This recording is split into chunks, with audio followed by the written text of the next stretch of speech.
Welcome to 18th Century Cooking. I'm your host, John Townsend, and today we'll be doing, well, it's going to be a special holiday treat. This recipe is it a donut? Well, I'm not really sure, but it's going to be good, I bet. Thanks for joining us today as we savor the flavors and the aromas of the 18th century. Our recipe is from The Lady's Assistant, Charlotte Mason. This is 1777, one of the cookbooks that we publish. This one is in the pancake section, which I thought was fun and interesting. It's the last of the pancakes, which is not a pancake at all. It's called a German puffs. Now, when I first read this and I went straight to the bottom, I thought, this is a donut. But then as soon as I kind of read it a couple times over, I said, oh, maybe not. Put a pint of milk into a stew pan, dredge it with flour till it's very thick. Stir it over a slow fire till like a paste. When it is cold, beat it well with the yolks of 8 eggs, 4 ounces of sugar, a little brandy, some nutmeg, the rind of a small lemon grated till it's very light. So whip it till, or beat it till it's very light. Drop this with a large teaspoon into a pan of boiling lard. If well beat, they will rise exceedingly. Drain them. Serve with melted butter, wine, and sugar in a boat. So the bottom part here, serve with butter, wine, melted sugar, and sugar. That obviously is a pudding sauce that we recognize right away.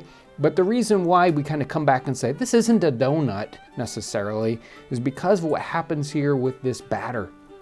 At the beginning, it turns out that it's just like the puff. When we made a cream puff earlier this season, we made a choux, a paste that's made with this flour, and you cook it until it's hard like a paste, then you add other things and beat it. Well, it's exactly what's going on with this one. So it's a puff. So let's look at the ingredients. So we start off, we've got milk, we've got about a pint. Now we're gonna half this recipe because I don't need a billion of these donuts lying around. Can't take that. We've got also white flour, and that's what we're gonna start this off with. As soon as we've got our paste kind of made up, then we've got egg yolks that we're going to add in. We've got some brandy, some sugar, a little bit of lemon rind, and of course, it's an 18th century recipe. It's got to have nutmeg in it, right? So let's get started. The first thing we're gonna be working on here is this dough batter, whatever we wanna call it here. It's got a couple different stages. First, we're gonna start off the fire. We start off with, again, I'm gonna half this recipe, so about a cup of milk, and we're gonna add flour until it starts to get thick-ish. So I got my whisk here, and we're just gonna add flour in. I could do this right on the fire, but I would worry about kind of burning this milk, and you do have to be careful with it. It says thick. I don't want to get it too thick. This is looking pretty good. It's thick. It's not like paste yet. We'll know, at least when we were doing the other puff recipe, you would know when that batter started to peel off the sides of your cooking vessel. So let's get this on a low fire, and I'll keep stirring it.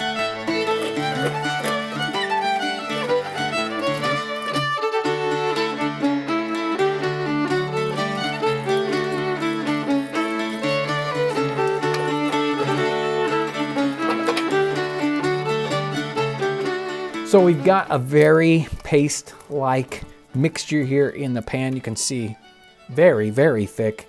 Now we're gonna add our other ingredients. But first off, we need some egg yolks. I'm gonna go ahead and start off with just 3 egg yolks because our eggs are, well, they're huge.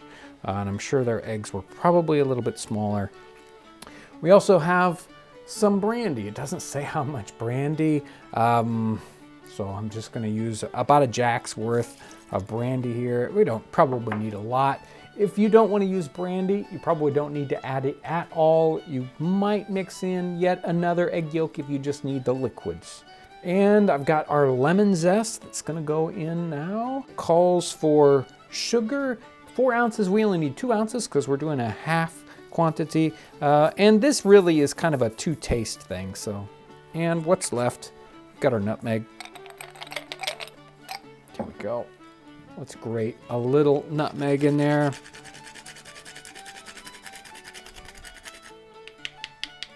Very good.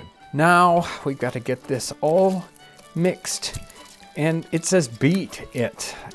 So we are, in theory, trying to get some air into this maybe? I don't know. I'm not so sure.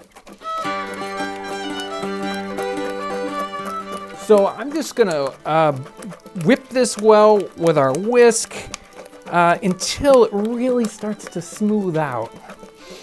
Because that paste was in little hunks, it takes a good bit of beating before it smooths out.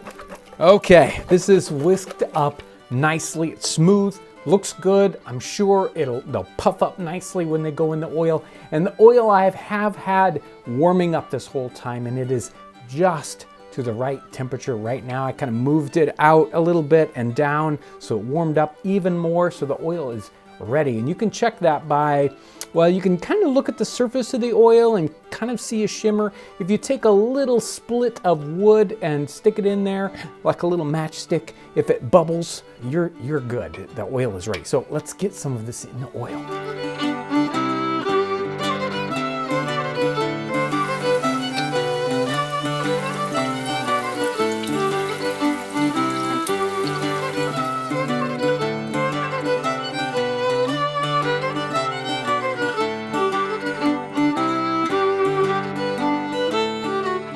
Here we go. Our German puffs are ready to try out. I went ahead and put the pudding sauce over the top of them, which is a simple sauce, butter, and then sack, or let's say a sherry wine, and then sugar. Mixed those together up until they melt, and that's it. You just got to keep stirring it.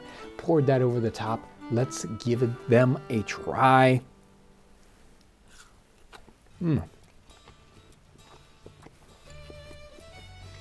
They've puffed up nicely. A lot of nice air holes in there. And depending on how you make this paste, they can really puff up. So much so that as they cook, they'll burst open and cook more. So that worked out really well. And even if you try these without the sauce, you can help to get all those flavors. The lemon zest really comes through, a little bit of nutmeg in there. And the dough itself, even without the sauce, turns out to be kind of sweet. So it's a nice thing, but then you add the pudding sauce. That takes it right over the top. So is this a donut? Not quite. Certainly a little different. If you look at the period recipes for donuts, and there are some definitely leavened differently than this. This is a simple egg leavening, sort of, well, like a popover. Those eggs, puff up in there, and they make it very, very airy. These turned out exactly that same way, but cooked in a totally different way. And this pudding sauce, a typical English take on the way you're going to sweeten this. So love this recipe. Love this recipe. Hope you get a chance to try it out. Make sure to subscribe. We do this every Monday. We have a lot of fun cooking things from the 18th century. And if you're interested in a similar recipe like these 18th century donuts, check out this one.